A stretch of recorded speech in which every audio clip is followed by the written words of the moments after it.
মধ্যপ্রাচ্যের আকাশে আবারও যুদ্ধের আগুন।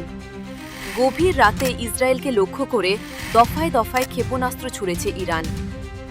1 ঘন্টার ব্যবধানে অন্তত 3 দফা হামলা হয়। সাইরেনে কেঁপে উঠেছে তেল আবিব, হাইফা, জেরুজালেম। শহর জুড়ে বাংকারে ছুটছে হাজারো মানুষ। রাস্তায় নেমেছে আতঙ্কের ছায়া। ইসরায়েলি গণমাধ্যম টাইমস অফ ইসরায়েল জানিয়েছে, গভীর রাতে নতুন করে মিসাইল নিক্ষেপ করে তেহরান। দক্ষিণাঞ্চল জুড়ে সতর্কতা সাইরেন বেজে ওঠে। বাসিন্দারা ছুটে যান আশ্রয় কেন্দ্রে। আকাশে ইন্টারসেপ্টর মিসাইলের ঝলকানি, বিস্ফোরণের শব্দ পুরোটাই যেন এক সিনেমা দৃশ্য। এদিকে ইরানের বিপ্লবী গার্ড বাহিনী দাবি করছে, পারস্য উপসাগরে অবস্থানরত মার্কিন রণতরী ইউএসএস অ্যাব্রাহাম লিঙ্কনকে লক্ষ্য করেও হামলা চালানো হয়। তবে একজন মার্কিন কর্মকর্তা আল জাজিরাকে জানিয়েছেন, রণতরী অক্ষত আছে, স্বাভাবিক কার্যক্রম চালিয়ে যাচ্ছে।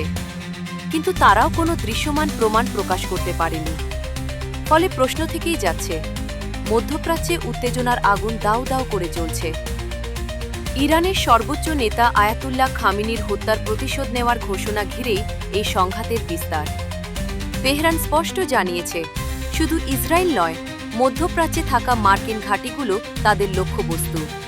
কাতার, বাহরাইন, জর্ডান, ওমান, কুয়েত, সৌদি আরব এবং সংযুক্ত আরব আমিরাত, এই দেশগুলোর একাধিক বিমানবন্দর, আবাসিক ভবন ও হোটেল ক্ষতিগ্রস্ত হওয়ার খবর মিলেছে। হতাহতের তালিকায় রয়েছেন কয়েকজন মার্কিন সেনাও। যদিও প্রত্যেক দেশের পক্ষ থেকে বিস্তারিত আনুষ্ঠানিক বিবৃতি এখনও স্পষ্ট নয়। ইসরায়েলের ভেতরেও আঘাত কম আসেনি। তেল আবিবে একটি ক্ষেপণাস্ত্র সরাসরি আঘাত এনেছে বলে স্থানীয় সূত্র জানিয়েছে। হাইফা ও জেরুজালেমেও বিস্ফোরণের খবর পাওয়া গেছে। ইসরায়েলি প্রতিরক্ষা বাহিনী আইডিএফ আকাশ প্রতিরক্ষা ব্যবস্থা সক্রিয় রাখলেও সব ক্ষেপণাস্ত্র প্রতিহত করা গেছে কিনা তা নিশ্চিত করা যায়নি।